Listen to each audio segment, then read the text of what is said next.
تعجل بالقرآن من قبل أن يقضى إليك وحيه وقل رب زدني علما.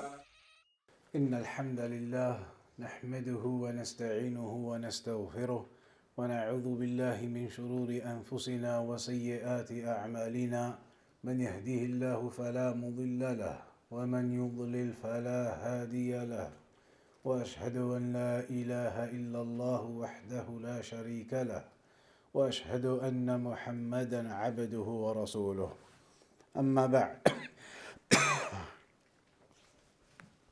So we had the last section left on the chapter where we were discussing regarding the mercy or the pardoning and the forgiving of Allah subhanahu wa ta'ala. The last thing we had looked at was the ayah وَلْيَعْفُوا وَلْيَصْفَحُوا أَلَا تُحِبُّونَ أَنْ يَغْفِرَ اللَّهُ لَكُمْ وَاللَّهُ غَفُورٌ رَحِيمٌ. So moving on from that then, the next ayah today, وَلِلَّهِ الْعِزَّةُ وَلِرَسُولِهِ وَلِلْمُؤْمِنِينَ. That to Allah belongs all the might and honor and glory, and to His Messenger and to the believers. To Allah belongs all the might and power and glory, and to His Messenger and to the believers. هذه الآية نزلت في مقابلة قول المنافقين لئن رجعنا إلى المدينة ليخرجن الأعز منها الأذل يريدون أنهم الأعز وأن رسول الله والمؤمنين الأذلون. So this ayah was revealed in the context of the statement of the munafiqun, where Allah mentioned that they were saying, if we return back to Medina, then the honorable ones will expel the lowly ones. And what the munafiqun meant was that they, the munafiqun, are the honorable ones, and that the Prophet Muhammad sallallahu alaihi wasallam and the believers, they are the degraded ones. The munafiqun, they meant that they themselves are the honorable ones, and that the Prophet sallallahu alaihi wasallam and the believers, they are the degraded ones, the lowly ones. So Allah says that they were claiming, لَإِن رَجَعْنَا إِلَى الْمَدِينَةِ لَا يُخْرِجَنَّ الْأَعَزُّ مِنْهَا الْأَذَلُّ. That the honorable ones, they will expel the lowly ones. And they were referring to the messenger and the believers, they are the lowly ones who will be expelled. So Allah revealed, وَلِلَّهِ الْعِزَّةُ وَلِرَسُولِهِ وَلِلْمُؤْمِنِينَ. That rather it is Allah to whom all of the glory and might and power belongs to, and to His Messenger and to the believers. So Allah rebuked the munafiqun for their claims. Allah rebuked the munafiqun who were claiming that they are honorable and the Messenger and the believers are nothing. Allah rebuked them that rather Allah and His Messenger and the believers, they are the ones of honor. They are the ones of honor and superiority over the munafiqun and the kuffar. فَبَيَّنَ اللَّهُ تَعَالَى أَنَّهُ لَا عِزَّةَ لَهُمْ. So Allah clarified that they, the munafiqun, have no izzah. They have no honor and glory.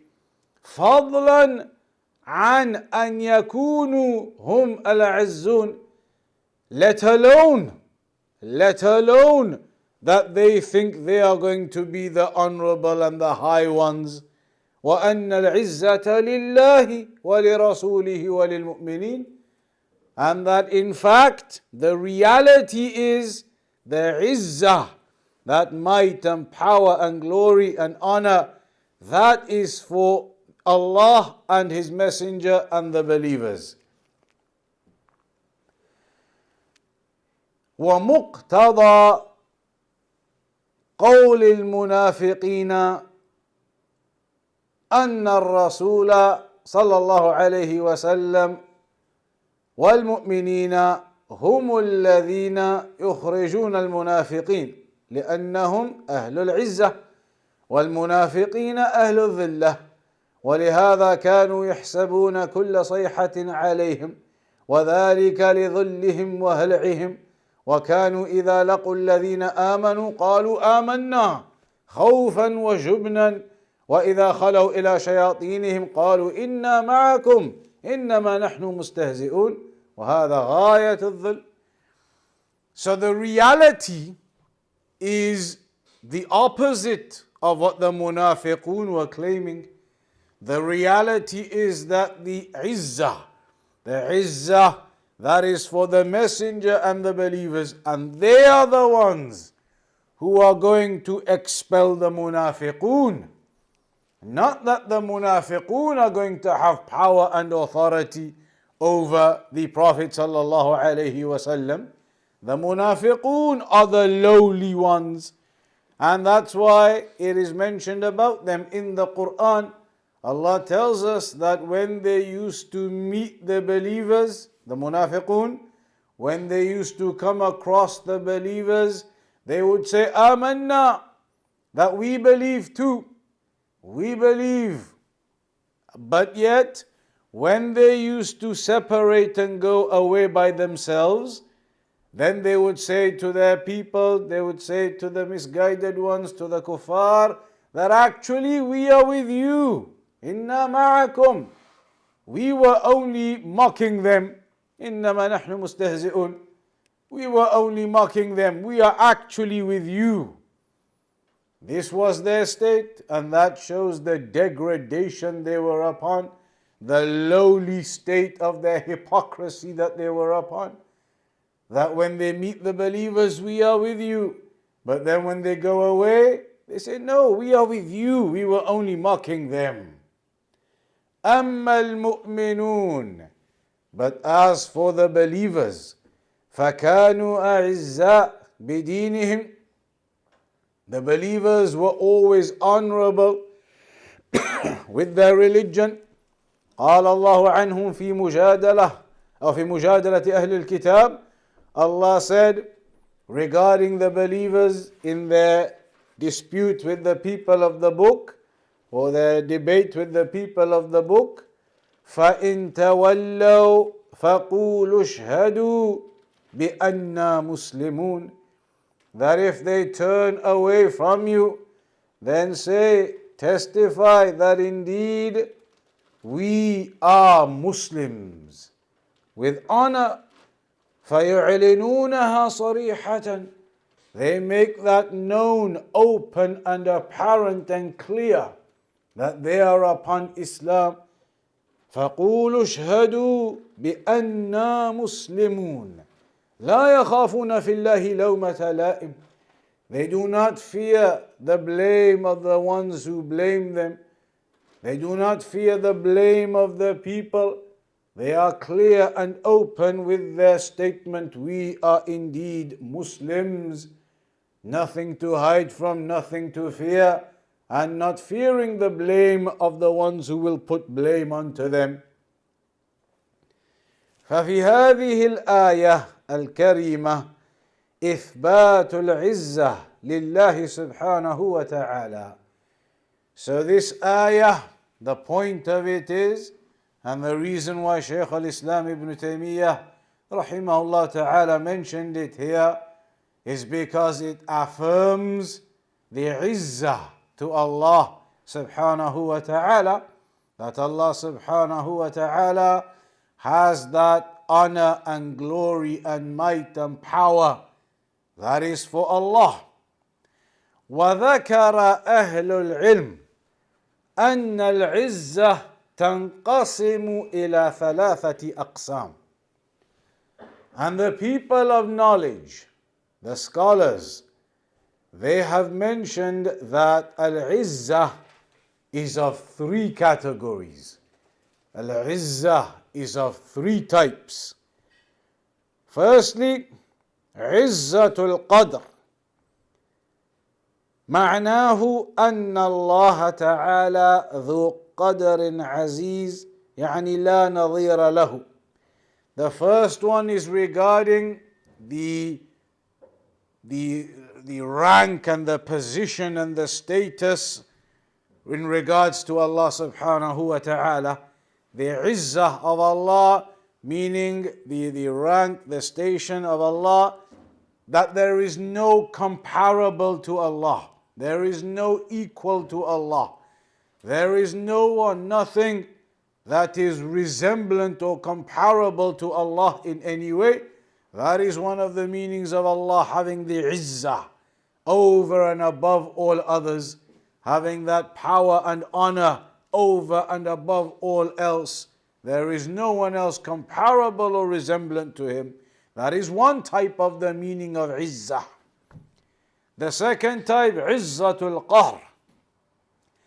وهي عزة الغلبة يعني أنه غالب كل شيء قاهر كل شيء.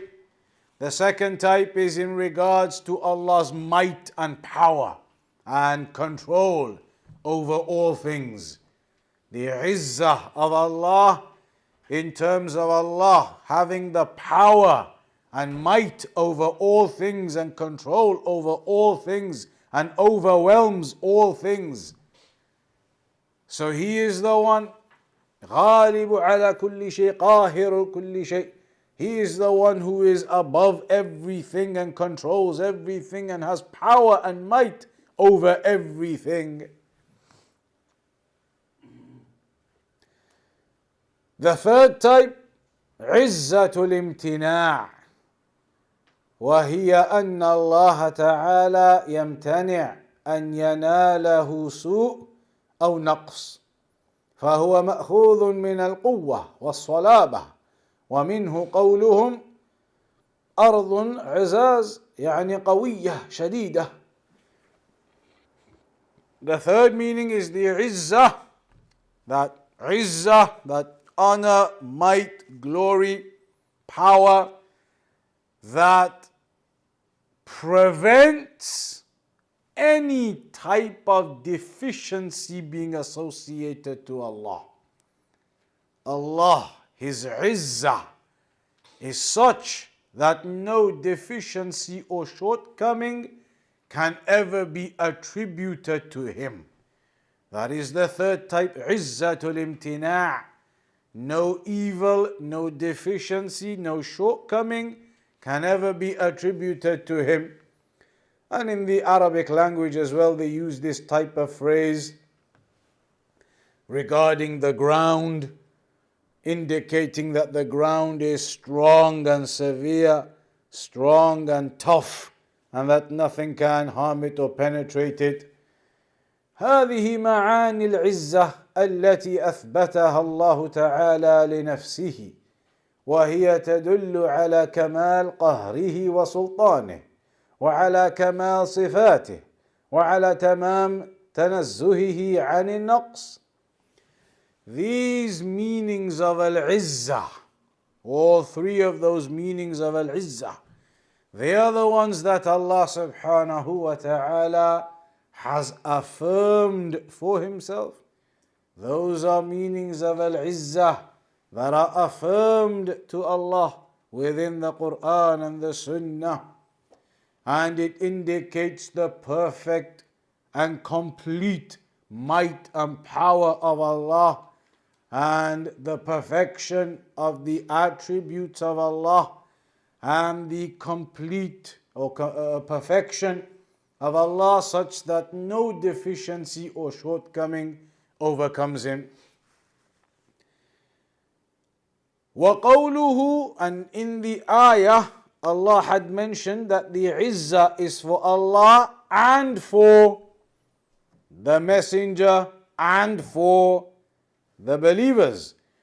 So in regards to that, قوله ولرسوله وللمؤمنين يعني أن الرسول صلى الله عليه وسلم له عزة وللمؤمنين أيضا عزة وغلبة. So this highlights that the messenger has izzah, has a degree of power and ability and rank and station and glory and might over the others. And the believers likewise have a level of ability and power and glory and might over the disbelievers. Of course, as we know and we've studied many a time now, and we went through the principles at the beginning, affirming this to the messenger and to the believers, the izzah does not in any way necessitate any comparison to that and the izzah of Allah. And there is no resemblance between when we talk about the izzah of Allah, the Almighty and Powerful, compared to the izzah that we have in creation. But Allah affirms that they have a level of izzah, the messenger and the believers. In fact, the Shaykh Al-34 mentions here, لكن يجب أن نعلم أن العزة التي أثبتها الله لرسوله وللمؤمنين ليست كعزة الله. That the izzah that Allah has affirmed for the messenger and for the believers, it is not comparable or similar or like the izzah of Allah. فإن عزة الرسول عليه الصلاة والسلام والمؤمنين قد يشوبها ذلة. The izzah that creation have, that the messenger and the believers have, it is not an absolute form of izzah. The absolute izzah is for Allah. As for the believers, they have izzah, but there could come a time where some affair occurs and the kuffar, they get an upper hand at some point, or some issue occurs where they are able to demonstrate their power over the believers. And there were incidents that occurred. There were incidents that occurred in the seerah when the kuffar, they would harm the believers and they would harm the messenger. So the believers, the messenger and the believers had izzah, but it's not an absolute izzah. There may well be times when the kuffar, they got the upper hand here or there on certain issues. لقوله تعالى ولقد نصركم الله ببدر وأنتم أذلة. An example in Surah Al-Imran, when Allah mentioned that He aided you at Badr. He aided you at Badr, and at that time you were adillah. Because in the battle of Badr, we know the history at that time, the believers, their numbers, many more weapons. The Muslims barely had any armor. They barely had any weapons in the battle of Badr compared to what the kuffar had. So Allah mentioned, Allah aided you in Badr when you were at that time adillah, compared to the mushrikun, the kuffar, the numbers they had, the amount of weapons they came with. But yet Allah aided you at that time. وَقَدْ يَغْلِبُونَ أَحْيَانًا لِحِكْمَةٍ يُرِيدُهَا اللَّهُ عَزَّ وَجَلَّ. And sometimes it could be the case that Allah, for a wisdom that Allah is aware of, He may allow the kuffar some level of overcoming the believers. Some level of it occasionally may occur. And that is from the wisdom of Allah subhanahu wa ta'ala and the decree of Allah, that He allows something to occur of that nature, and Allah is all aware and all wise in everything He does. And an example of that, of course, is the battle of Uhud. In the battle of Uhud, it was not, you cannot say that it was a complete and absolute form of izzah for the believers in the battle of Uhud. Everybody knows the history and what occurred, and how the kuffar, they came back around again, and Khalid ibn Walid, and then the believers, many of them were martyred. So it was not a complete whitewash of the kuffar in the battle of Uhud. There was some events that occurred and some of the believers were harmed. Even the Messenger sallallahu alaihi wasallam himself, he was struck on the face and his tooth was broken and he fell down into a pit. So as Shaykh Al-34 mentions, في أحد لم يحصل لهم تمام العزة. In Uhud, they did not have the complete and perfection of Izzah. لأنهم غلبوا في النهاية لحكم عظيمة. But they were victorious overall, but those incidents did occur. وكذلك في حنين ولوا مدبرين ولم يبق مع النبي صلى الله عليه وسلم من 12,000 إلا نحو 100 رجل. And then in the battle of Hunayn and the events that happened in Hunayn, when many of them they turned around and fled and there were only approximately 100 men left with the messenger. هذا أيضا فقد للعزة لكنه مؤقت. So there are some events in the seerah where the kuffar, they may have got temporarily an upper hand on the believers in certain incidents here and there. So the Shaykh says those incidents, mu'aqqat, they were only temporary little occasions here and there where the munafiqun, where the kuffar, they got a slight upper hand on the believers. أما عزة الله عز وجل فلا يمكن أبدا أن تفقد.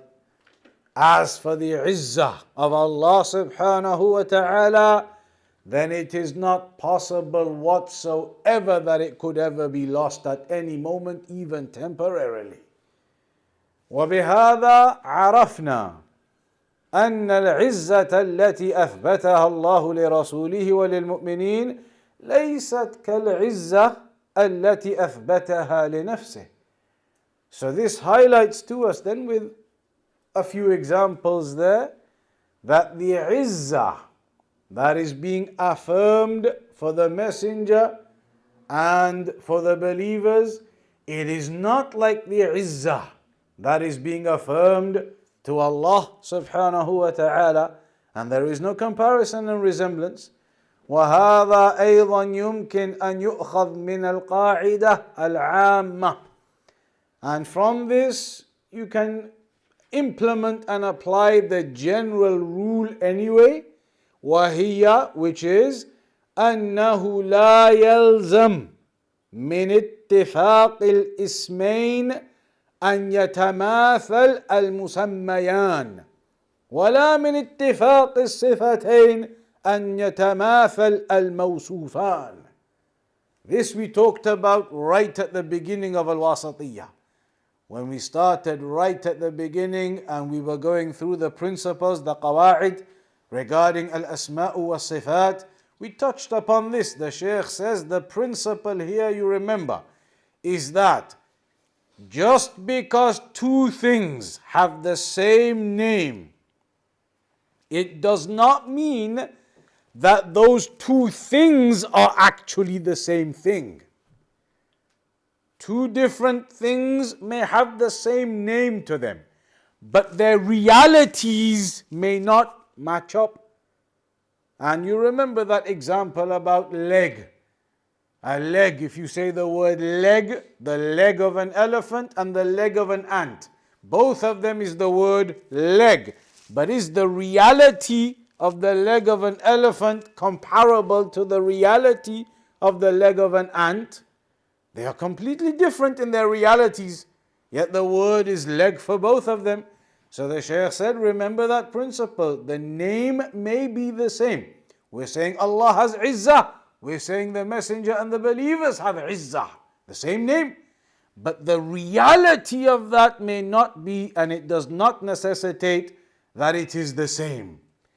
And also, you may have two attributes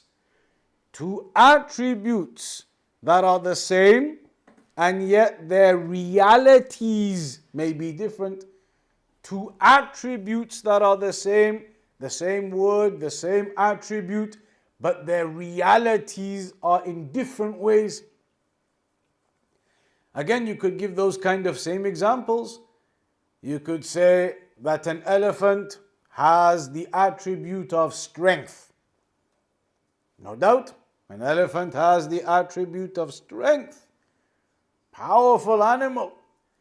Yet, you could use the same description and say some of these small beetles, they are able to carry double or triple their own body weight. They mention these things in the biology and those kinds of affairs. You can get some of these insects, they can carry double their own body weight, triple their own body weight, quadruple their own body weight. An elephant, could it carry 4 elephants on top of itself? So in that way, maybe even this beetle is more powerful than the elephant. It can carry triple, quadruple its own body weight on top of itself. An elephant couldn't carry another 3 elephants on top, it'd be squashed. So the same word is being used, an elephant is powerful. And yet, you could argue this little beetle is powerful because of the way its strength is. The attribute being mentioned is the same, and yet the realities may be different. If you look at it in an absolute sense, you would say, no, the beetle has no power, squash it, it's dead. Yet the elephant, what's a human going to do to an elephant? In that regard, you would say the elephant is completely powerful compared to this tiny beetle. So the words may be the same that are being used, the attributes may be the same that are being used, but that does not necessitate that their realities are identical. Their realities may be different. And so the Shaykh says, remember that principle anytime we ever mention some name or some attribute that is for Allah, and we say that the humans have this or creation has that, then it does not necessitate by using the same name or attribute that the realities between them are the same. They are not. Then the 4th ayah, وَفِي الْعِزَّةِ أَيْضًا وَهِيَ قَوْلُهُ عَنْ إِبْلِيسَ فَبِعِزَّتِكَ لَأُغْوِيَنَّهُمْ أَجْمَعِينَ. Here, it is as though the shaitan is taking a type of oath. بِعِزَّتِكَ, by your might and glory, لَأُغْوِيَنَّهُمْ أَجْمَعِينَ, that I am going to try to mislead them all. الباء هنا للقسم لكنه اختار القسم بالعزة دون غيرها من الصفات لأن المقام مقام مغالبة، فكأنه قال بعزتك التي تغلب بها من سواك لأغوين هؤلاء وأسيطر عليهم، يعني بني آدم حتى يخرجوا من الرشد إلى الغي. The reason why Iblis here mentioned, by your might and honor and glory I will mislead them. It's as though the reason being this circumstance and this context of when Iblis is saying this, the context of it is that Allah, His Izzah, overwhelms and overrides the creation. So it is as though Iblis is saying, by your Izzah, that I will mislead them and I will overcome them. فبعزتك التي تغلب بها من سواك لأغوين هؤلاء وأسيطر عليهم. So by your Izzah, the Izzah which has power over everything, by your Izzah I will overcome or mislead them and misguide them and whisper to them and take them away from the straight path. But there is an exception to that. يستثنى من هذا عباد الله المخلصون. The sincere servants of Allah subhanahu wa ta'ala are exempt from that. The sincere servants of Allah subhanahu wa ta'ala are exempt from that. يستثنى من هذا عباد الله المخلصون فإن إبليس لا يستطيع أن يغويهم. The sincere servants of Allah subhanahu wa ta'ala, Iblis is not able to take them away. Iblis is not able to mislead them and misguide them. كما قال تعالى, just as Allah said, إن عبادي ليس لك عليهم سلطان, that indeed my servants, you do not have any power, ability, control over them. ففي هاتين الآيتين إثبات العزة لله. So in those two ayat, there is an affirmation of the izzah to Allah. Also, Shaykh Al-Uthaymeen mentions a benefit here, that of course the ayat, they give you the affirmation of the attributes of Allah. But on top of that, it affirms to us that Shaitan, Iblis himself affirms the attributes of Allah, Al-Izzah. في الآية الثانية إثبات أن الشيطان يقر بصفات الله.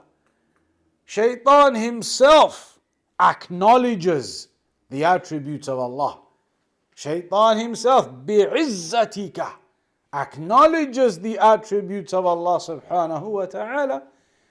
فكيف نجد من بني آدم من ينكر صفات الله أو بعضها أيكون الشيطان أعلم بالله وأعقل مسلكا من هؤلاء النفاة. The Shaykh says Iblis himself acknowledges the attributes of Allah.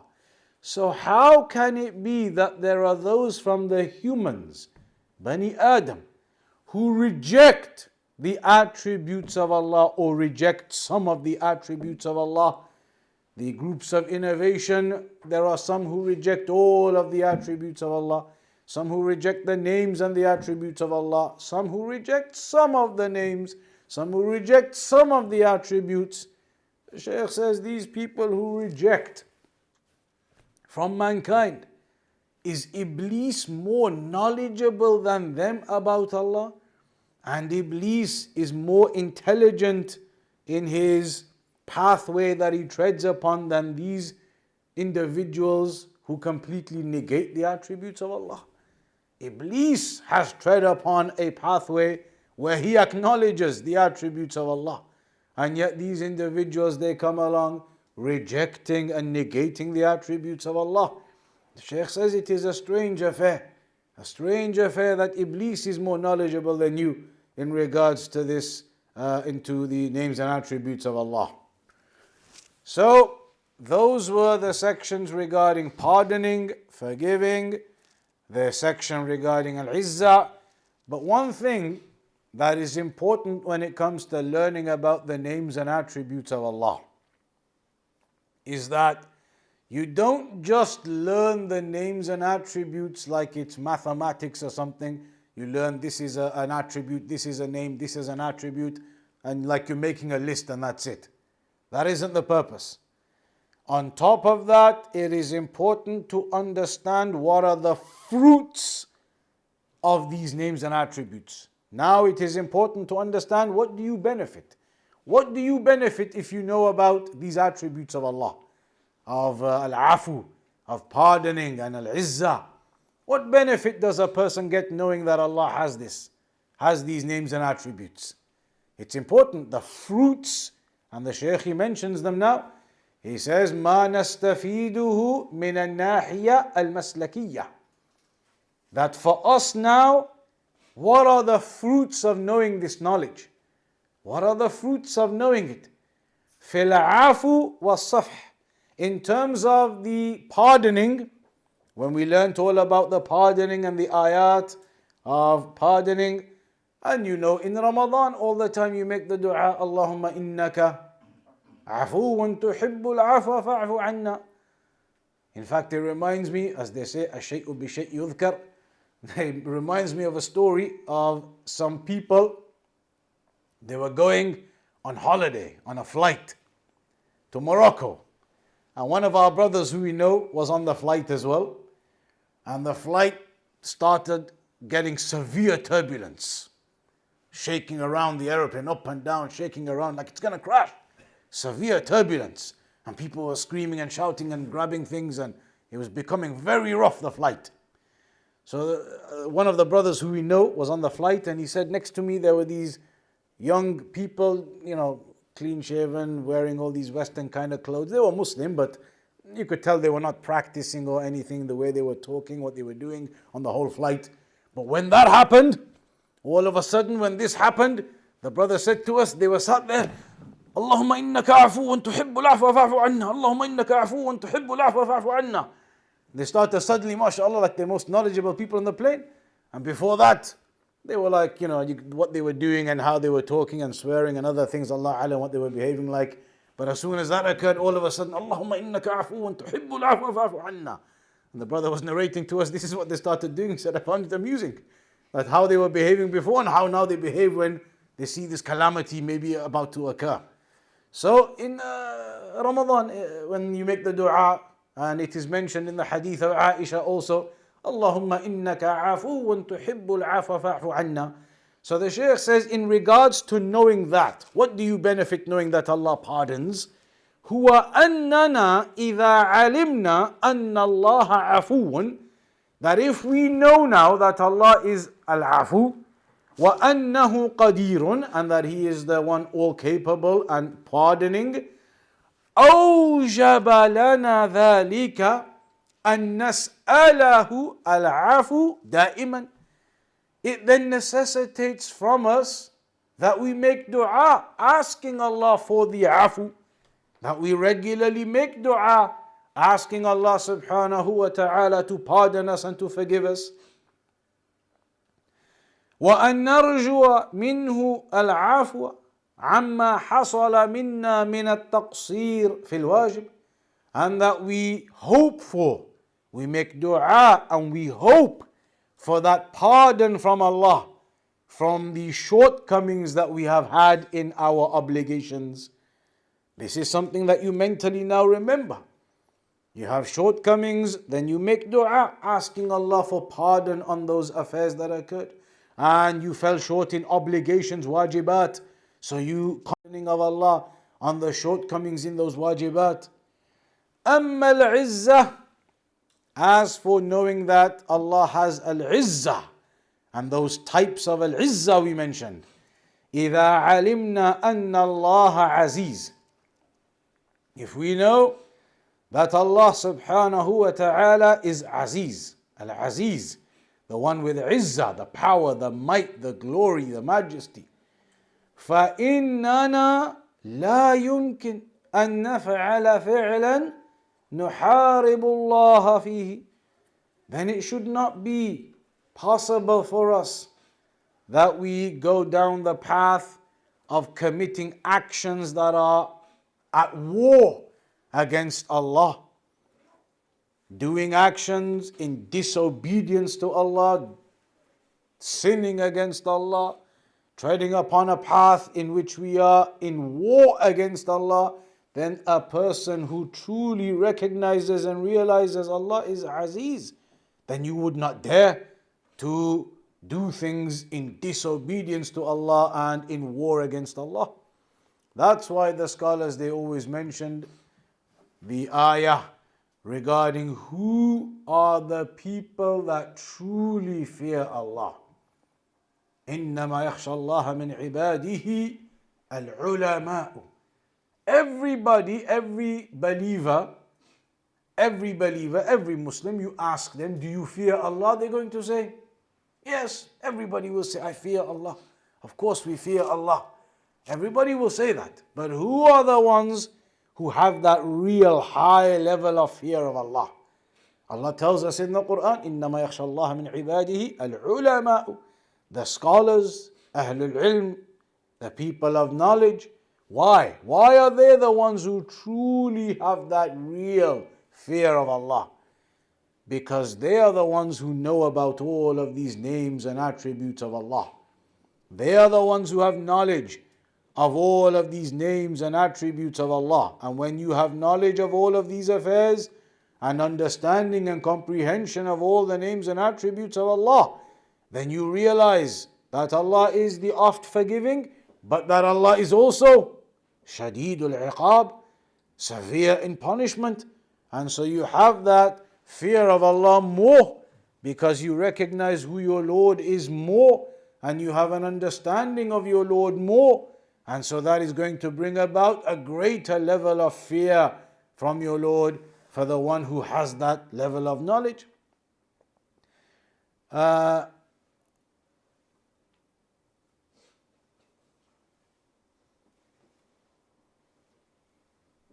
Shaykh gives some examples and then he says ويمكن أن نقول فيها فائدة من الناحية المسلكية أيضا, that there is another benefit we can mention,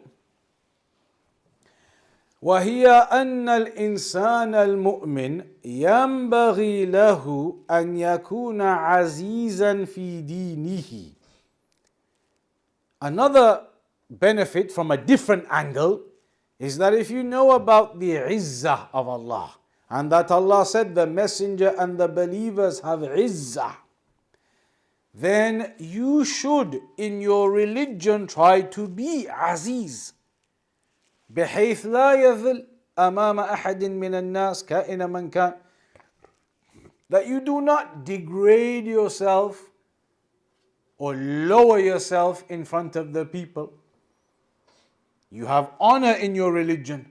You have honor in your religion, and you do not give way in terms of your religion and lower yourself in terms of your religion to anyone.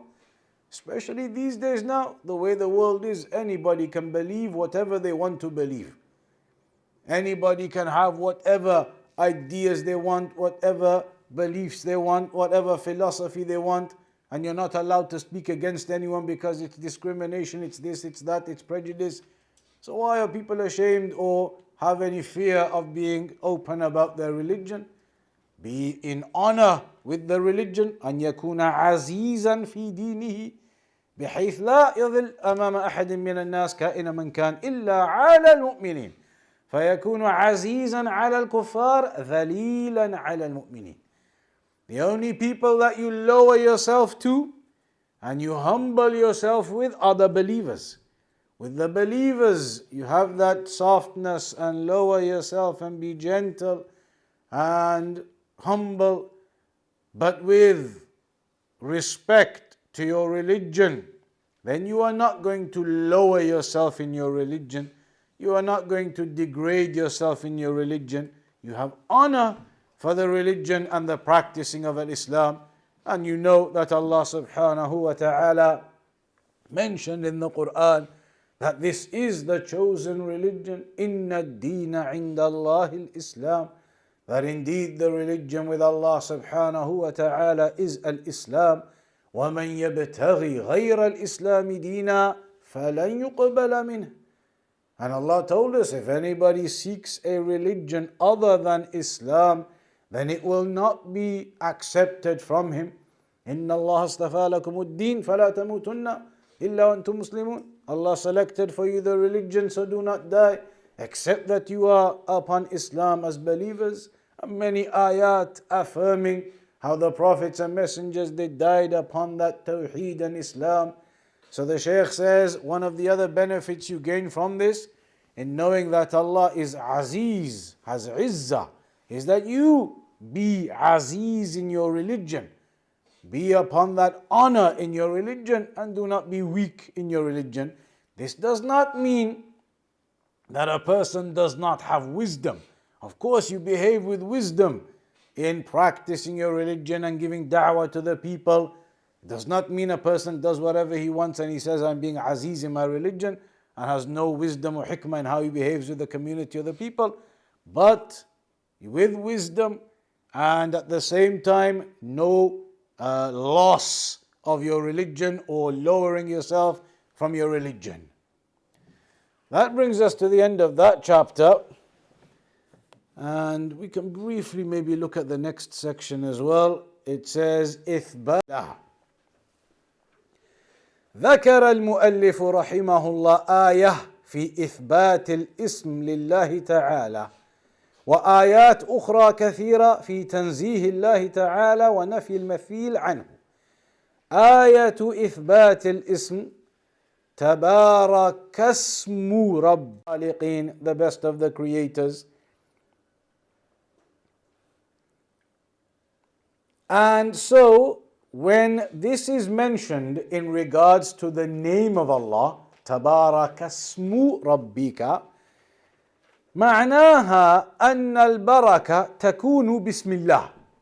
The meaning then is that barakah comes in the name of Allah. That there is barakah in the name of Allah. أي أن اسم الله إذا صاحب شيئا صارت فيه البركة. That if the name of Allah, it accompanies something, then there will be barakah in that affair. If the name of Allah accompanies something, then there is barakah in that affair. And that's why there are some narrations, even though there is a lot of speech regarding the authenticity of them and the chains of narration, there's a lot of detail, but the narrations are often quoted and you'll hear them. كل أمر ذي بال لا يبدأ فيه ببسم الله فهو أبتر أي ناقص البركة. So there is this narration and there is some speech about its authenticity, but the narration mentions every affair of importance that does not begin with Bismillah, then it is cut off, meaning it is deficient in its barakah. Every affair that does not begin with Bismillah, then it is deficient in barakah. بل إن التسمية تفيد حل الشيء الذي يحرم بدونها حل الشيء الذي يحرم بدونها فإنه إذا سمى الله على الذبيحة صارت حلالا. To the extent the Shaykh says, in some circumstances, using the name of Allah makes something from haram into halal. And the example is sacrificing. You sacrifice an animal not in the name of Allah, then it's haram. But you sacrifice it in the name of Allah, now it's halal. وَإِذَا لَمْ يُسَمِّي صَارَتْ حَرَامًا وَمَيْتًا. Without that proper sacrificing in the name of Allah, the animal is considered unsacrificed. And you cannot eat it, considered a corpse. وَهُنَاكَ فَرْقٌ بَيْنَ الْحَلَالِ الطَّيِّبِ الطَّاهِرِ وَالْمَيْتَةِ النَّجِسَةِ الْخَبِيثَةِ. And there is clearly a big difference. You could have 2 cows, 2 sheep, both of them exactly the same, but one of them you slaughter them in the name of Allah, one is slaughtered without the name of Allah. Both of them same meat, everything, same age, sheep, all healthy, but this one is now khabith, cannot be eaten, and this one is now pure and good and can be eaten. The difference between the name of Allah in sacrificing them properly. وَإِذَا سَمَّ الْإِنسَانُ عَلَى طَهَارَةِ الْحَدَثِ صَحَّتْ وَإِذَا لَمْ يُسَمِّ لَمْ تَصِحْ عَلَى أَحَدِ الْقَوْلَيْنِ. Another example where there's a difference of opinion about it, but when you make wudu, there is an opinion of some scholars, you have to begin with Bismillah. You have to say Bismillah when you make wudu. And some scholars hold the opinion, if you don't do that, your wudu is incorrect. It's an opinion, it's not the Jumhur opinion, but it's an opinion that your wudu is only valid if you say Bismillah at the start of it. It's one opinion, but the Jumhur, they say it's only Sunnah. وَإِذَا سَمَّ الْإِنسَانُ عَلَى طَعَامِهِ لَمْ يَأْكُلْ مَعَهُ الشَّيْطَانِ وَإِنْ لَمْ يُسَمِّهِ أَكَلَ مَعَهُ. And when you eat, if you say Bismillah, the shaitan does not eat with you. But if you don't say Bismillah, then the shaitan eats alongside you. And one of the Salaf mentioned, it's a statement of one of the Salaf, in regards to this point, when you say Bismillah upon the food, the shaitan doesn't come upon you, does not eat with you, but when you don't say it, the shaitan eats as well. One of the Salaf, he mentioned that this could even be applicable when it comes to intercourse. When a man has intercourse with his wife, there's a dua you're supposed to read at the beginning. That if a person didn't read that dua, one of the Salaf mentioned, the shaitan participates with you. Shaitan participates with you. It's mentioned in one of the statements of one of the Salaf in regards to this, because there's a dua you're supposed to recite at the beginning, and if a person doesn't do that, doesn't remember anything, then one of the Salaf mentioned the shaitan participates with you. So this is the importance of the remembrance and the dua, or the mentioning of the name of Allah subhanahu wa ta'ala. وَإِذَا سَمَّ الْإِنسَانُ عَلَى in fact the Shaykh mentions it here now. وَإِذَا سَمَّ الْإِنسَانُ عَلَى جِمَاعِهِ وَقَالَ اللَّهُمَّ جَنِّبْنَا الشَّيْطَانَ وَجَنِّبِ الشَّيْطَانَ مَا رَزَقْتَنَا ثُمَّ قَدْ قُدِّرَ بَيْنَهُمَا وَلَدْ لَمْ يَضُرُّهُ الشَّيْطَانُ أَبَدًا. The dua actually mentions, when you look into the explanations of it, the dua that you read, that, oh Allah, separate from us the shaitan, keep the shaitan away from us, and keep the shaitan away from what you bless us with, meaning the offspring that may occur after this intercourse, that you keep the shaitan away from our offspring as well. The scholars, they said the meaning of this dua that you are supposed to read prior to intercourse, Allah keep the shaitan away from us and keep the shaitan away from our future offspring that occurs from this. The scholars, they said one of the meanings of it is that this child, when he grows up, some scholars, these are their explanations in their books of fiqh, etc. They said this child, when he grows up, he will be protected from ever falling into apostasy. Apostasy could occur, people apostate. But the scholars, they said if you make this dua upon your intercourse, prior to your intercourse, then one of the meanings of it, oh Allah, keep the shaitan away from our offspring. Some scholars said perhaps this could be an indication that whatever happens to your child, he will die as a Muslim. That he will not apostate upon this dua that you recite, asking Allah to keep the shaitan away from your offspring. And other scholars, they mentioned other things, that the child will not fall into bid'ah and other affairs because the shaitan will be kept away from him. But no doubt there is a great virtue to this, and it is from the sunnah to do so. وَإِن لَمْ يَفْعَلْ, and if a person doesn't do that, has the intercourse and does not remember this dua, فَالْوَلَدْ عُرْضَةٌ لِضَرَرِ الشَّيْطَانِ, then that offspring is left exposed to the shaitan influencing or harming that offspring, your child, in the future. So then, when it mentions فَتَبَارَكَ هنا ليست بمعنى تعالى وتعاظم، بل يتعين أن يكون معناها حلت البركة بسم الله، أي أن اسمه سبب للبركة إذا صحب شيئا. So the Shaykh says تبارك, typically it means تعالى and تعاظم. But here he says the meaning that has to be understood is that the name of Allah with it is barakah. That if you mention the name of Allah, then it is a cause, a reasoning, a sabab for the barakah to occur for a person. And as you know, a means can be implemented, and maybe there could be other factors that cause or prevent that mean from occurring. People sometimes they say, okay, in the sunnah it says if you read this, then this will happen or that will happen. And I read it and it didn't happen. And they'll say in the sunnah it says if you do this dua, then such and such will be protected from it. But I did the dua and still this happened and that happened. Because these are the means that Allah has given us. This is a means to recite this dua and other duas. But there could be other factors sometimes that prevent that from occurring. You make dua to Allah, but maybe your dua is not answered, and there could be other factors behind that. So the Shaykh says the point is, though, in the name of Allah is barakah. And then the end of the ayah mentions Dhil Jalali wal Ikram, which we already mentioned in a previous section. That's where we'll stop on for today then, and we'll start with the ayah, very important ayah in fact. فَاعْبُدْهُ وَاصْطَبِرْ لِعِبَادَتِهِ هَلْ تَعْلَمُ لَهُ سَمِيًّا. That ayah we begin with next time is one of the fundamental ayat in the chapter of names and attributes. That is one of the principles, fundamental ayat when it comes to names and attributes.